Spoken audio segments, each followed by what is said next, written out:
We have a few weather problems to contend with across the United States over the next several days, folks, including severe weather, flash flooding, and big heat for some areas. In fact, from the plains to the East Coast, it's going to feel warm and muggy for the foreseeable future, and will also run the risk of general shower and thunderstorm activity each day across much of that region, too. The Northeast and the Great Lakes will stay cool, and we've got solar weather to talk about. A sunspot region is turning in toward the Earth. It's growing in size and gaining in magnetic complexity, and that increases the risk of solar flares. This is going to be a short video, folks. I'm on the struggle bus today. I don't know about you, but sometimes I get on the struggle bus. I don't know if you ever do or not. I was in West Jefferson this weekend. We had a great time up there visiting the town and going across, looking at all the stores, walking through some of the shops, and just seeing the beautiful country up there.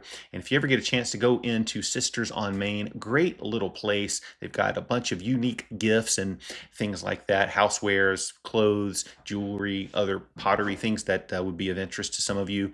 Very nice people, and we had a good time chatting with them yesterday, as well as the Honey Hole. Check that out too. That's a good place to go for if you get up in that area ever, for honey and jelly and good little treats like that. Wonderful lady runs the store. Her husband just passed away, and his name was Chuck, and I met him many times up there. Very nice lady, and that's the kind of stuff, folks. Weather is important, but relationships, people, that's what's important too. So take time to engage with people. It's really important. But anyway, got some things to show you here on the weather side of the world. And so got big, and look at this. This is a windy map here. So it shows you your wind trajectories. Kind of fun to look at, especially when you got hurricanes and things like that. But trajectories out of the Gulf. You can see these little wind vectors coming in out of the Gulf, flowing in directly from the Gulf of cold rain into the south and central portion of the country. Big Bermuda high sitting out here off the coast with clockwise winds circulating around that, just pumping moisture in. And so this whole entire area over the next several days is going to feel really warm, really muggy. See the threat of shower and thunderstorm activity as we go on out in time.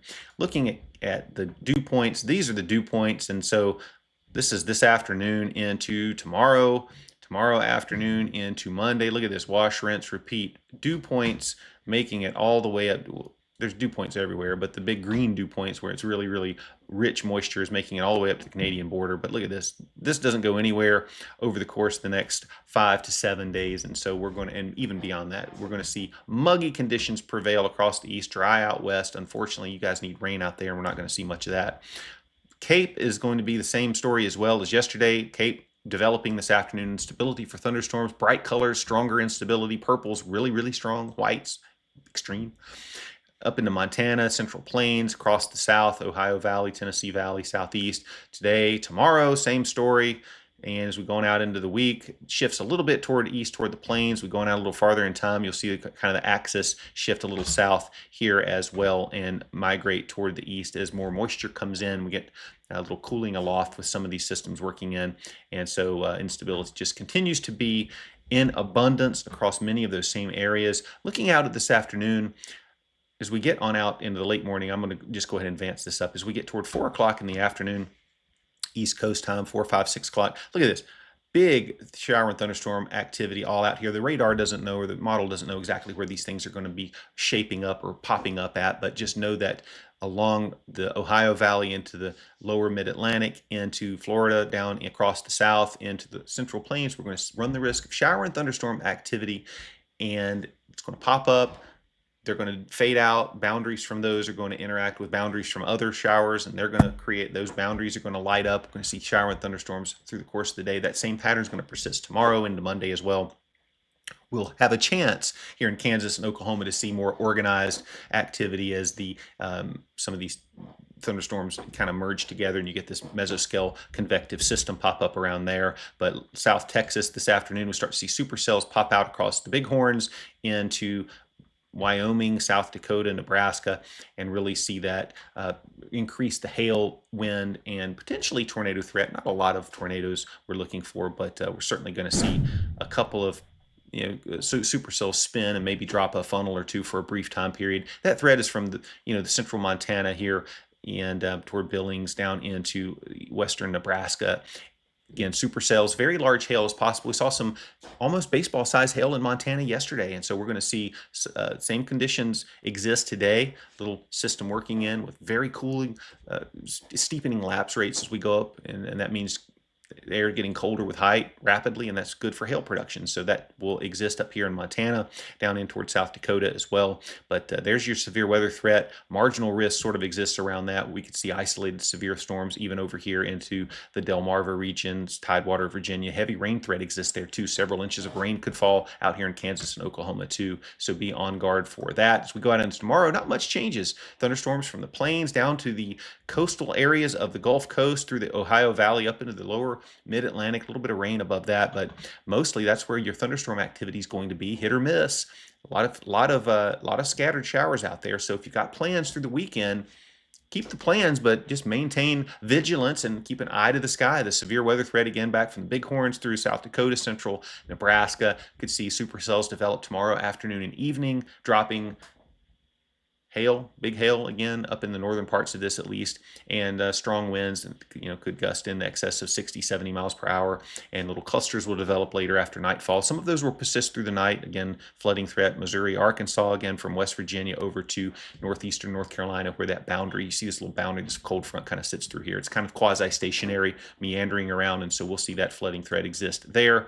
Boundary continues to persist, maybe drops a little farther south into North Carolina. That wave that's been interacting with that is finally moving off the coast, so we'll see a little bit of a reprieve from the flooding threat. But the severe weather threat shifts across the northern plains into the Midwest as well tomorrow, or as we go out into Monday, and that will probably progress east and south a little bit as we get into next week too.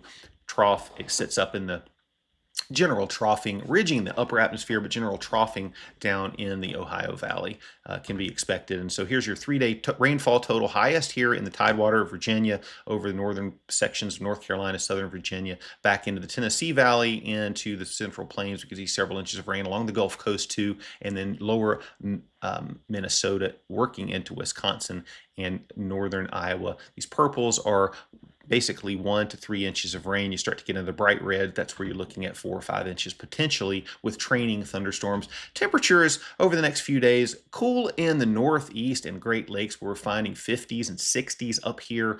The boundary, the jet stream flow is right through this area and right along in here and like that. So you're seeing clouds and rain, cool air mass up here, hot air mass below. It's not really all that hot here because of that upper level low that's kind of meandered from Texas into the Ohio Valley, but that will shift to the east, and eventually this will warm up too, but really 80s all the way up into Montana, down into California, under a big ridge out here in the central portion of the country, and that'll persist really hot here in the desert Southwest, where you can see temperatures approaching 110, and a trough working into the West Coast slowly will keep temperatures a little cooler up there. Tomorrow, much the same temperature regime, so no need to belabor it. Hot in the desert Southwest, cool in the western sections of the Northwest, and then the Northeast and Great Lakes cool with the flow out of the north, basically west northwest from up there, and that little trough still trying to hang on but maybe work off, and it starts to do so on Monday.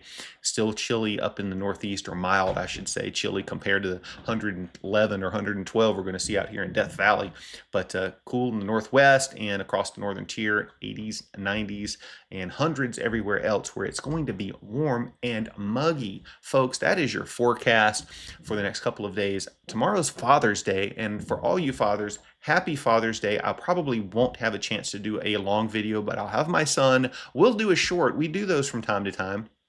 And so, pay attention to the channel for that. I'll have that out sometime tomorrow when I do that with him, and be back in the saddle for a full Cold Rains weather world on Monday. In the meantime, I'm watching sunspot 4114. The rest of these little sunspots, this one is departing 4110, and all of these others, this one is not. 4111 is facing us, but it doesn't look all that complex. 4114 is turning in and it's growing. So check this out. I'm going to slide this little thing back here, and look at this. There's your magnetism, okay? Blues, positive, reds, negative. We've got blue, red, blue, but look what's going on in here. We're starting to get some interaction between red and blue in the sunspot region, and that is potentially going to produce some just basically magnetic They put these little loops. You can see this. It's sort of like, it looks like currents. You can see it if we were to show you a different view. Maybe I'll show you that sometime. These little magnetic loops, and then eventually, sometimes this complexity forces them to break, and CME ejects toward us, and then we get a magnetic disturbance in the atmosphere. We call it a geomagnetic storm, and some of those can be strong depending on the situation. So we're going to watch this as it turns in, and we've had geomagnetic storm conditions over the last 48 hours, G2, level 2 out of 5, because CMEs have sort of came toward us, but they've glanced. It's just been sort of a glancing blow. Filament eruptions is what caused those, and so we'll see all of that persisting and for the next little bit, and that'll die out. Solar wind from that coronal hole will continue to hit us too, but again, that's a little farther to the south, so a glancing blow, but still it's exciting, the magnetosphere, and we'll keep our eyes on all of this stuff, folks. But that's the show for today, and that's what I've got for you. I hope it's been informative at least. We'll be back in, as I said, on Monday with a full show.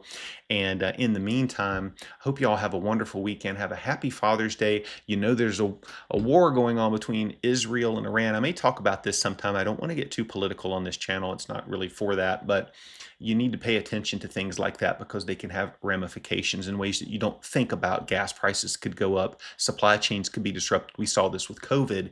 And I believe in God. I believe that God is sovereign and we're in good shape as long as we trust in Him, and that things will work out the way they're supposed to. But that doesn't mean that we're not supposed to use our intellect and wisdom and try to see how things might play out and use our experience, because that can help us prepare for things that we don't think will maybe have a low risk of happening, but could be highly disruptive if they do.